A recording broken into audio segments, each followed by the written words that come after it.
What is up, car addicts? Welcome to the off-road capability testing for the new Vapid Caracara 4x4. There's an update to my off-road capability testing series where I've tested the majority of off-road capable vehicles in GTA 5 Online. I will leave a link to the playlist down below in the pinned comment where you will find all the other vehicles I have done already so that you can compare them to this one. Before we start, if you have any questions as to how each obstacle is scored, please refer to the tutorial video which is linked at the top of the pinned comment. Also remember that the most updated spreadsheet with all of the off-road capability scores for vehicles I have tested so far will be linked in the pinned comment as well, along with other brands. The following points for each obstacle will be out of 10 possible points. Again, if you have any questions as to how each of these obstacles are scored in full detail, please refer to the tutorial video which is linked at the top of the pinned comment. I will also be comparing the scores of both the Caracara variants at the end of the video. Starting off with the incline test from a flat surface, the Caracara 4x4 got almost halfway past the red line, which gives it a 4 out of 10. In stage 2 of this test, where it started at an angled position, it just barely gets a 4 out of 10. If we take both those scores, we get an average of 4 for the incline test. Next, we have the dirt incline test. The Caracara 4x4 is excellent at climbing steep inclines. It makes it to the top, which gives it a 10 out of 10. Dirt braking is also excellent. It stops well before the last red block, and it gets a 10 out of 10.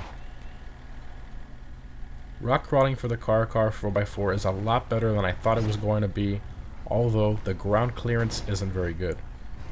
Through all 3 obstacles, it bottoms out a total of 4 times and gets a 6 out of 10. In stage 2 of this test, which is subjectively scored, it is relentless, and its limits are pretty much nothing except its ground clearance. It gets a 10 out of 10. If we take both those scores, we get an average of 8 out of 10. Powertrain is very good. We see wheel spin mainly from the driver's side rear wheel. It gets an 8 out of 10.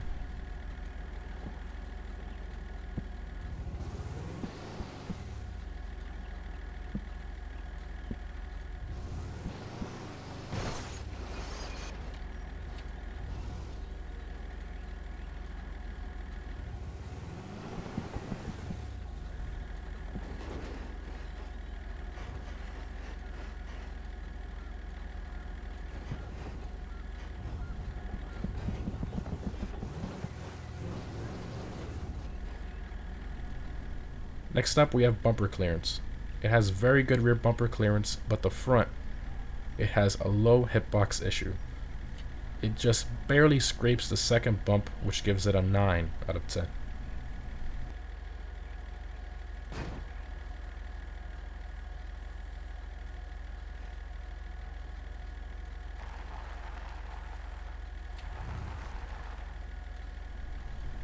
Suspension travel was surprisingly a little less than the 6x6 Caracara. Nonetheless, it's still very good, and according to the markers, it gets an 8 out of 10. High-speed stability is excellent, but not as smooth as a Sand King or a monster truck. It gets a 9 out of 10.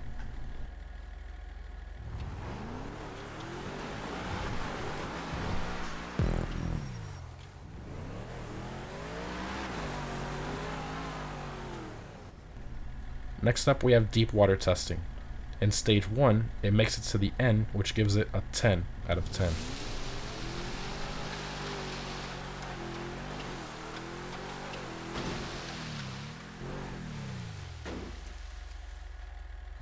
In stage 2, which is the deeper side, it makes it to the end, which gives it a 10 out of 10.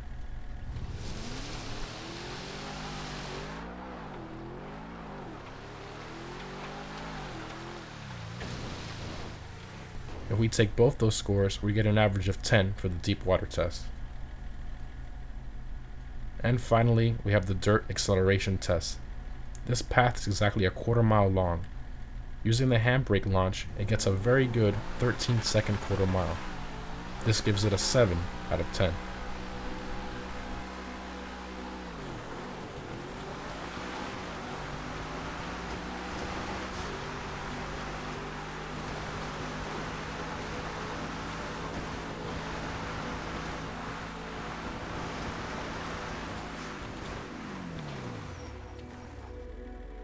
Add it all together and the off-road capability score is 83 out of 100. So if we compare it to the 6x6 Caracara, you can see that its main benefit is in the rock crawling category due to its superior wheelbase and climbing capability. Now if we compare the 4x4 to all the off-road class vehicles I have tested so far, that places it here in 8th place right behind the Riata, which does make sense as the Riata is a little better for off-roading. Now if we compare it to all the vehicles I have tested so far from all the different classes including SUVs and all that stuff, that places it here in 8th place as well.